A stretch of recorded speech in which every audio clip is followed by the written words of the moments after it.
ప్రభుత్వ జీతం తీసుకుంటూ విధి నిర్వహణలో అవినీతి అక్రమాలకు పాల్పడుతూ పలువురు పురుష అధికారులు పెద్ద ఎత్తున ఏసీబీకి పట్టుపడుతున్న చరిత్ర మనం ఇంతకాలం చూసాం. అయితే మగవాళ్ళకు మేమేమీ తీసిపోనట్టు మహిళా అధికారులు కూడా అవినీతిలో పోటీ పడుతుండడం ఆవేదన కలిగిస్తుంది.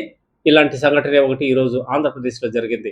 రాష్ట్ర వైద్య మౌలిక వసతుల అభివృద్ధి సంస్థ జనరల్ మేనేజర్ మల్లాది వెంకట సూర్యకళ ఇలాంటి అవినీతి కేసులోనే అవినీతి నిరోధక శాఖ అధికారులకు చిక్కింది. అక్రమంగా ఆస్తులు కూడబెట్టారనే అభియోగాలపై వచ్చిన సమాచారం మేరకు హైదరాబాద్, విశాఖపట్నం, విజయవాడలోని సూర్యకళకు చెందిన బంధువుల ఇళ్లలో ఏసీబీ అధికారులు సోదాలు చేశారు.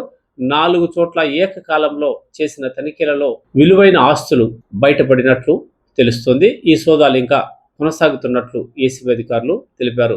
ఇప్పటి వరకు ఇళ్ల స్థలాలు, వ్యవసాయ భూములకు సంబంధించిన దాదాపు 27 డాక్యుమెంట్లను అధికారులు గుర్తించారు. వివిధ బ్యాంకుల్లో 2 కోట్ల వరకు ఫిక్స్డ్ డిపాజిట్లని వారు కనుగొన్నారు.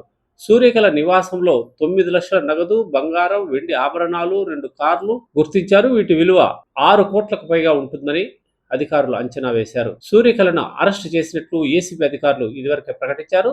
రాష్ట్ర ప్రభుత్వ కార్యాలయాల్లో అవినీతి జరుగుతుంటే ఆ సమాచారాన్ని ఏసీబీ టోల్ ఫ్రీ నంబర్ 1064 లేదా ఏసీబీ మొబైల్ నంబర్ 9444000057కి ఈ నెంబర్కి ఎవరైనా ఫిర్యాదు చేయవచ్చని, సమాచారాన్ని అందించవచ్చని, సమాచారాన్ని గోప్యంగా ఉంచుతామని, ఫిర్యాదుదారుల వివరాలు ఎట్టి పరిస్థితిలో వెల్లడించమని ఏసీబీ అధికారులు తెలియజేశారు. కాబట్టి అవినీతికి దూరంగా ఉండాలని ప్రభుత్వ అధికారుల్ని ప్రజలంతా కోరుతున్నారు. ఇప్పటికే జీతాలు తీసుకుంటూ సంతోషంగా ఉన్న సమయంలో ఈ అడ్డదారులు వెళ్లి జీవితాన్ని నరకప్రాయం చేసుకోవద్దని ప్రజలు విజ్ఞప్తి చేస్తున్నారు.